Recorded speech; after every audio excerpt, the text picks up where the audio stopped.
Prologue: The Silence Between Stars. For most civilizations, the universe announced itself loudly. Radio bursts, pulsars, gravitational ripples, the unmistakable signatures of fusion engines burning across the dark. For the Varelian Concord, however, the universe was quiet, and nervingly so. They had mapped 12,000 star systems, catalogued 900 sapient species, and joined a galactic community older than some stars. Every new species followed a familiar pattern: curiosity, fear, ambition, and eventually, contact. Until Sol. The Sol system had been marked inactive for centuries. A yellow dwarf star, 8 planets, nothing remarkable. Early scans showed industrial pollution on the 3rd planet, then radio leakage, then nothing. Silence. No broadcasts, no warp signatures, no expansion fleets. Just a dead hush where noise should have been. And silence, in galactic history, was never accidental. Chapter 1: The Broken Signal. High Archivist Tal Varen adjusted the crystalline focus of the listening array, his 6 eyes narrowing in unison. The chamber around him hummed softly, an ocean of data flowing through translucent walls. "Confirm the origin again," he said calmly. The junior analyst hesitated. "Confirmed, Archivist." The signal originated from Sol. A ripple of unease passed through the chamber. "Sol, that system again." Tal Varen folded his long forelimbs behind his back. "Content." The analyst swallowed. "It's not a greeting." "Not exactly." A hologram bloomed into existence. Static gave way to fragmented audio. Harsh, uneven, filled with distortion. To any listening civilization, this is an automated Terran beacon. We are not alone, and neither are you. The audio cut abruptly, replaced by mathematical sequences, star charts, and, disturbingly, battle telemetry, weapon discharge logs, hull breach patterns, casualty ratios. The room fell silent. "This isn't first contact protocol," Tal Varen said slowly. "No, Archivist," the analyst replied. "It's a warning." Chapter 2: Humanity was not supposed to survive. The Concord Council convened within the hour. Elder minds from dozens of species projected into the chamber. Towering insectoids, luminous energy beings, silicon-based intellects older than recorded history. Tal Varen presented the findings without embellishment. "The species calls itself humanity," he concluded. "Origin, Sol 3. Technological level, unknown. Status, active." A murmur spread. That system was classified as a failed civilization. One elder clicked. "Yes," another agreed. Their planet showed signs of ecological collapse, nuclear contamination, atmospheric instability. "And yet," Tal Varen said, "they survived." A spectral entity drifted forward. "Survival alone is not alarming." Tal Varen gestured, and new data appeared. Images reconstructed from deep space scans. Ships, angular, scarred, functional in a way that suggested brutal pragmatism rather than elegance. "These vessels were detected outside their home system," he said, "beyond what their predicted technology curve allowed." An elder's voice hardened. "Meaning?" "Meaning," Tal Varen replied. "They advanced under pressure. Pressure forged most predators." Chapter 3: The First Terran Vessel. Captain Ray Mendoza stood on the bridge of the TCS Resolute, hands clasped behind her back. The ship bore no resemblance to Concord vessels, where alien designs favored symmetry and aesthetic flow. The Resolute was blocky, layered with armor plates welded atop older armor plates. Nothing was wasted. Everything had a purpose. "Contact in 3 seconds," the sensor officer announced. Mendoza exhaled slowly. Humanity had debated this moment for generations. Whether to hide, whether to strike first, whether to remain silent forever. In the end, the choice was simple. Silence had nearly killed them once. "Open channel," Mendoza ordered. A figure materialized in front of her. Tall, translucent, alien in every sense. "I am Archivist Tal Varen of the Varelian Concord," it said. "We acknowledge your presence, Terran vessel." Mendoza met its many eyes without flinching. "This is Captain Ray Mendoza of the Terran Confederation Navy," she replied. "You're a long way from home." Tal Varen tilted his head. "So are you." Mendoza smiled faintly. "We got used to that." Chapter 4: Miscalculations. The archivist studied her carefully. Humans were unsettling. They showed emotional micro-expressions even under stress. Their pupils adjusted constantly. Their posture suggested readiness, not submission. "You sent a warning beacon," Tal Varen said. "Against whom?" Mendoza's expression darkened. "Something older than both of us," she said. "Something that thought Earth would be easy prey."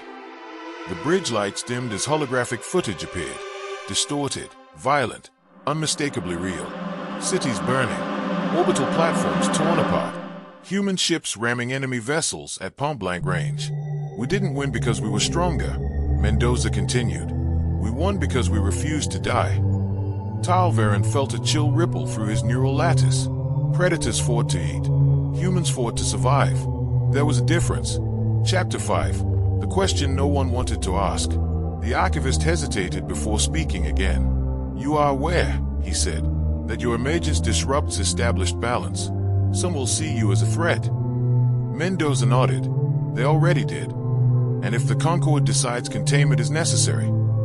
The Terran captain leaned forward slightly. "Then you'll discover," she said evenly, "why the universe went quiet around Sol." For the first time in centuries, Tal Varen felt something dangerously close to Faye. Chapter 6. Ghosts in Human History. Archivist Tal Varen had studied war. Every civilization that reached the stars carried scars. Conflicts over territory, ideology, survival. But most wars followed patterns: escalation, exhaustion, collapse. Humanity's records did not follow patterns. They were led. The Concorde's analytical matrices reconstructed human history at accelerated speeds. Centuries passed in moments. Primitive conflict, industrial warfare, planetary devastation. And still, humanity persisted. "They should have destroyed themselves," one Concorde historian whispered. Tal Varen did not respond. His attention was fixed on a single data thread, the first silence. Human records called it the quiet years, a time when Earth's radio emissions vanished, when satellites went dark, when humanity disappeared from the galactic background noise. That was when they came.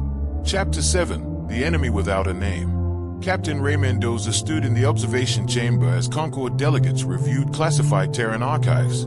"You never gave them a name," Tal Varen noted. Mendoza shook her head slowly. "Names make things feel smaller." The hologram shifted. Vast shapes drifted through space, neither mechanical nor organic, their forms bending light and gravity alike. Ships evaporated near them. Energy weapons curved away as if reality itself rejected the attack. "These entities entered our system without warning," Mendoza said. "No transmissions. No demands." The Concorde elder recoiled. "Void dwellers." "Weiss," Mendoza replied. "They didn't live in the void. They used it." The enemy ignored planets at first. They targeted infrastructure, communication relays, orbital habitats, isolation before annihilation. "They studied us," Mendoza continued. "Tested reactions, adjusted tactics." Tal Varen recognized the signs. Adaptive predators. Chapter 8. Humanity's Breaking Point.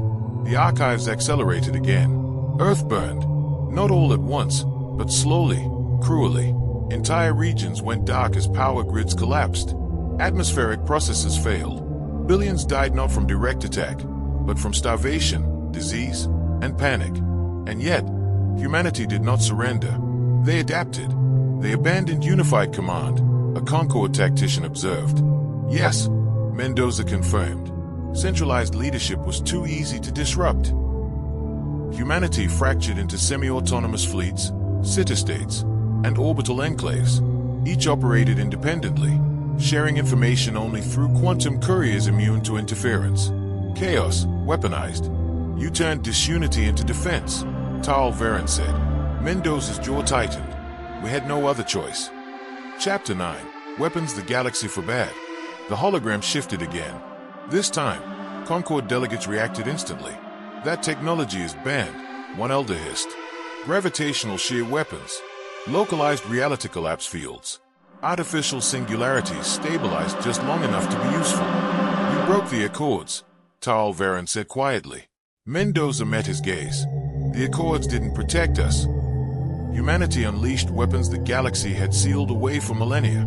Not out of ambition, but desperation. Ships were lost by the thousands. So were the enemies. And still, They came. That's when we understood, Mendoza said softly. They weren't invading. Then what were they doing? Asked a delegate. Mendoza exhaled. Harvesting. Chapter 10. The Cost of Survival. The room fell silent as casualty projections appeared. Human losses exceeded 60% of the species. Entire cultures erased. Languages extinct. Oceans poisoned. And yet, human population curves stabilized. They survived numbers that would have ended most civilizations, Tal Varen murmured. We changed, Mendoza said. Physically, mentally, genetic adaptations, neural resilience, psychological conditioning born from generations raised under existential threat. Fear became background noise. Hope became a discipline. You evolved through war, an elder said, horrified. No, Mendoza corrected gently. We evolved through refusal.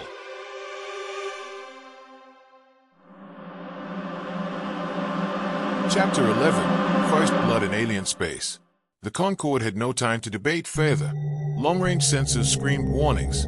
Multiple void anomalies detected at the edge of Concorde territory. They've returned, Mendoza said instantly. The alien delegate stared. How can you be certain? Because they always follow us, she replied. We're unfinished business. A joint task force assembled within hours. Concorde vessels, sleek, luminous, precise, formed alongside Terran warships scarred by decades of combat. Tal Varen observed from a command nexus as fleets entered hyperspace. This would be the first time humanity fought alongside another civilization. The enemy emerged without ceremony. Space twisted. Ships vanished. Screams filled the channel. Terran ships are moving out of formation, a Concorde commander shouted. Mendoza's voice cut through the chaos. We're drawing them in. Human vessels surged forward, closing distance instead of retreating. They're committing suicide, an elder cried. No, Tal Varen whispered. They're hunting. Chapter 12. Human War Doctrine. Terran ships ignited engines beyond safety thresholds. Armor glowed white-hot. Weapons fired at ranges the Concorde considered insane. They are letting themselves be targeted, a tactician said in disbelief. Mendoza's voice remained calm. They can't resist us when we're aggressive. They focus. Void entities converged, and that's when humanity struck. Reality collapse charges detonated inside the enemy spatial distortion. Singularities tore their forms apart, not killing them, but pinning them in real space. Now, Mendoza shouted. Concorde fleets fired. For the first time in recorded history, the enemy bled. Space rippled with dark matter remnants.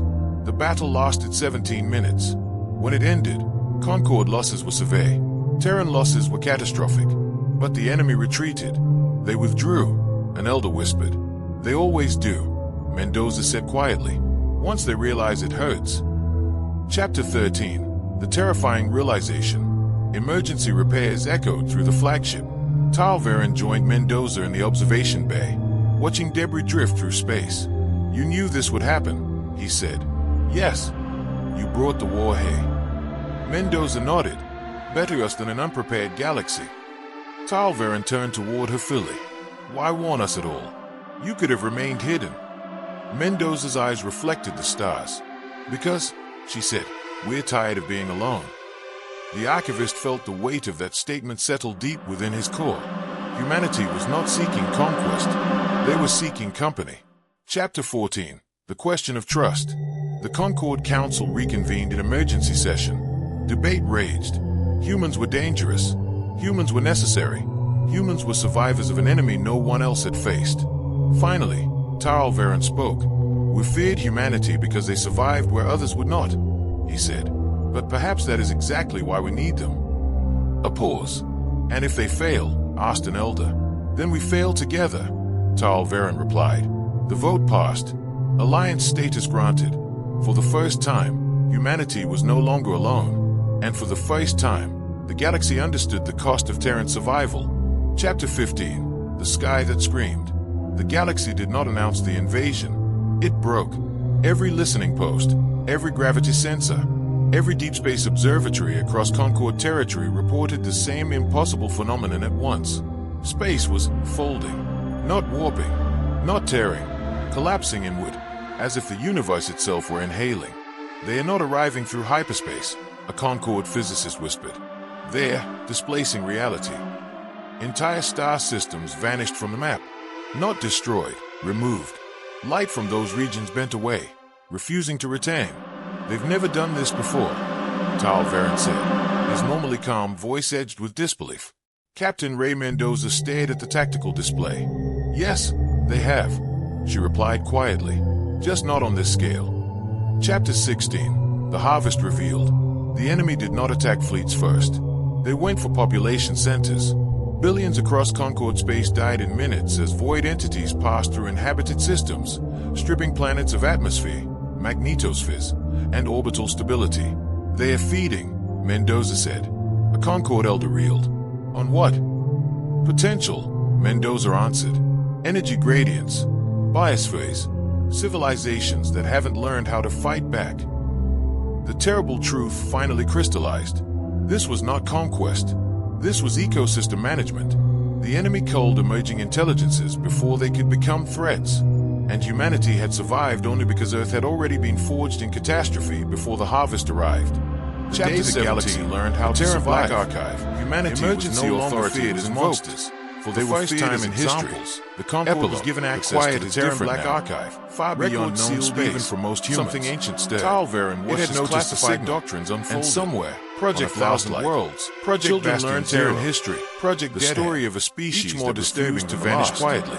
These are universe plans. Still dangerous, said slowly, but it was no longer silent. Mendoza replied.